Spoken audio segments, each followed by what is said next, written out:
Here's the lesson for the day. How do you get into the zone on command?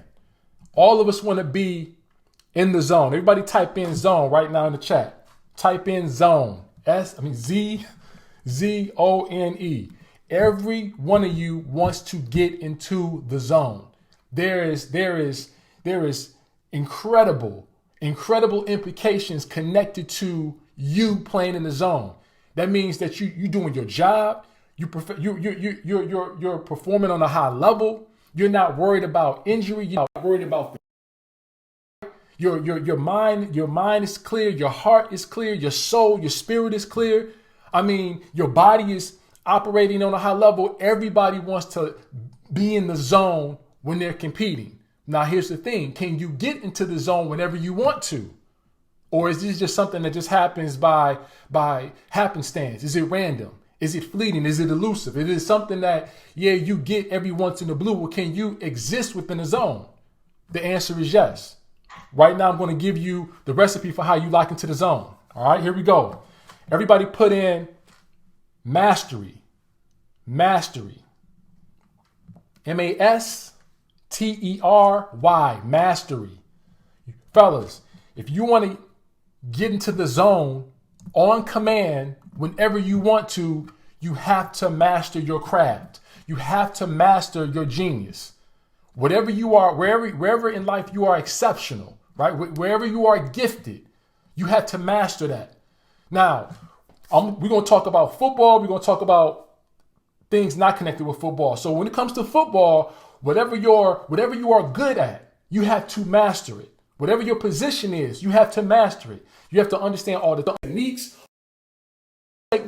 You got to understand the history. You got to understand. You have to master your craft. You got to be working on it, beating on your craft, understanding the patterns. You got to get nice. You got to get nice, right? You have to master your craft, right? Now that's on the court. Now when on the field, when you are off the field, whatever your genius is, because your genius might not be football, your genius might be mathematics, your genius might be language, your genius might be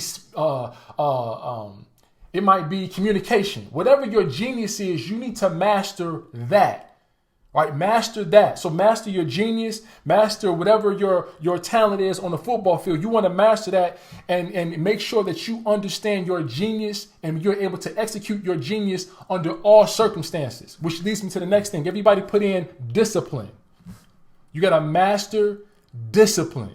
And this is tough. Like I told you, fam, sometimes the circumstances will force us to compromise our discipline. And that's when you have a guy who is inconsistent, or he might show up and sometimes he might not show up. Sometimes he might be spectacular. Sometimes he might be terrible, right? He may look like a stud. Other times he may look like a bum, right? That goes back to what's your discipline like? So here's a person who mastered their craft, but they're not disciplined. Here's a person who mastered their craft, but they're not disciplined. Because they're not disciplined, you don't know what to expect from them. So when you're disciplined, it doesn't matter what the circumstances are. You're going to perform on a high level because that's all you know how to do. You've trained yourself to perform and execute your mission or exercise your genius under all conditions. That's when you're not having just a great game. You're not having a great season. That's when you have a great career. That's when you have a great life. Discipline. And here's the thing, fellas. You're not going to be disciplined in all phases of your life. Listen, the way that you prepare for a football game is going to be much different than you prepare for a game of Uno, right? You're not going to prepare for them things the same way. You got to have some room in your life for flexibility, right? But there's some parts of your life, some things that you care about, where discipline has to be a part of the process, right? And that process of discipline has to be non-negotiable. Non-negotiable. I'm watching the Last Dance doc, and the trainer for Michael Jordan, Tim Grover, said he tried to tie Michael Jordan's shoes before a game to save him some time. Michael Jordan always tied his own shoes. It was a part of his process. It helped him with his discipline. Now, it might seem small to us, but to Mike, it was probably everything. If he didn't tie his shoes, who knows? He might have had a bad game, but he always wanted to lace his own Jordans, right? So that was a part of his process. So here it is. This guy can't even just tie the shoes up? No. So you got to have something that's a part of your process that helps you to stay disciplined. Because if your performance is important, then you got to have a discipline or routine. You got to have an approach that is consistent, that is non-negotiable, right? Put this in, fellas. Now, here's where it gets deep. Mastering your craft is kind of easy. If you like something enough, you'll work on it. Being disciplined about something that you like, that's pretty easy. You'll be disciplined. I want you guys to put this in. You have to master clarity. Everybody put in clarity. Clarity. Clarity. You have to master clarity, fellas. When you compete on the highest level, when you're in the zone, your spirit is clear. Your heart is clear. Your mind is clear. Marv, what you talking about? When you're in the zone, your spirit can feel with clarity. When you're in the zone, your heart can love with clarity.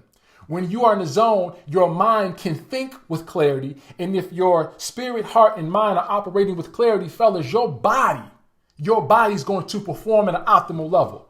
I guarantee you, if you feel good, if you love what you're doing, and if your mind is clear and you're thinking of the game plan, you're thinking the game plan through, you're executing the game plan, you're problem shooting, your body will do things for you. You might have an outer body experience where you take a step back and you look at yourself and just marvel at what you're doing because you are operating with clarity. Now, here's the key. How do you get to a place of clarity? You have to acknowledge your reality. You can't be in conflict with the game. You can't be in conflict with the moment. You can't be in conflict with the past. You can't be at a game thinking about something that happened 2 days ago. You can't be in the game thinking about something that happened in the locker room before you stepped into the field. You can't be in the game thinking about the last play. You have to acknowledge every single second of the presence. You have to acknowledge every single second of the presence. And then you have to accept every condition that comes with the presence. I have to accept every single condition that comes with the presence. Because when I accept everything that comes with the presence, what I give myself a chance to do is I give myself a chance to appreciate the beauty in every single second.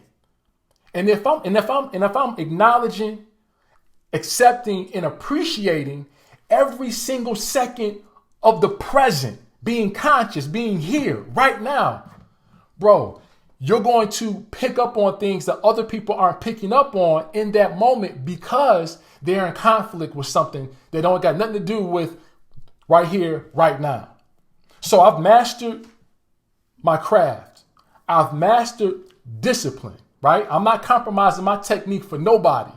I've mastered clarity.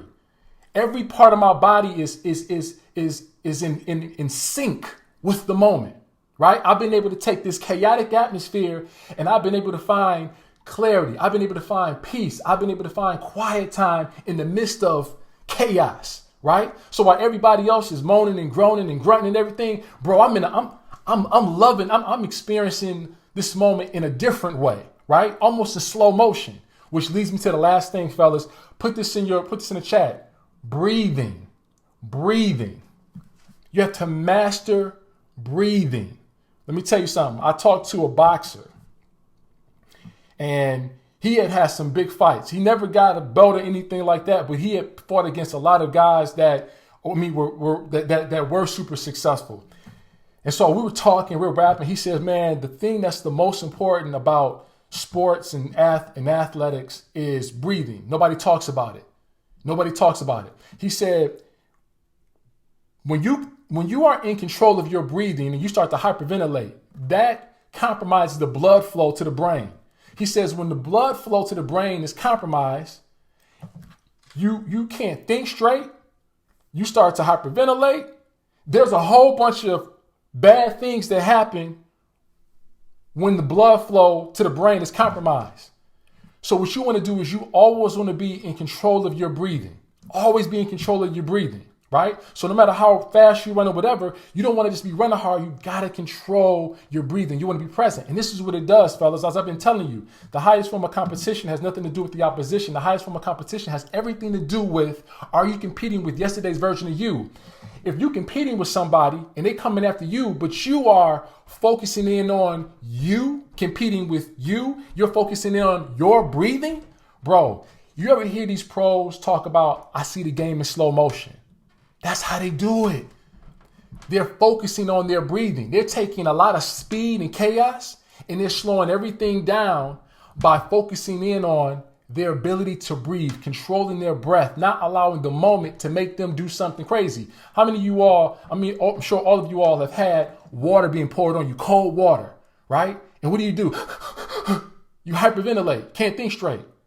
But I guarantee you put some, I'm pretty sure Marines and people, these people who protect our country, they put them through training, rigorous training. I guarantee you they got to do some sort of exercise where they put them underwater. And that person has to control their breathing, no matter how chaotic, no matter how outstanding the conditions are. They got to find a way to control their breathing and take chaos and slow it down. And when you can slow down chaos, all of a sudden, it doesn't look chaotic anymore. It looks beautiful. It looks like something. Now you can see all the beauty that's taking place in all the chaos. So, fellas, I'm going to let Coach Johnson get to the action. And we'll probably talk about this concept on Tuesday. But understand something. If you want to get into the zone on command, 4 things you got to master. Number 1, you got to master your craft. If you're not good at anything, how are you going to have a special performance? The next thing is you have to master discipline. You have to make sure that you know how to do what you were taught to do under all circumstances. Your performance can't be conditional. Your performance has to be unconditional. I get busy under all conditions. The next thing is you have to master clarity. Your spirit, your heart, and your mind, they have to function with clarity, fellas, right? And the last thing is breathing. You want to focus on your breathing so you can take chaos and turn it into absolute beauty. So you can figure out all the ways you can apply your craft to give your team and give yourself the best opportunity to be successful. With that being said, fellas, I'm done. Coach Johnson, they're all yours, man.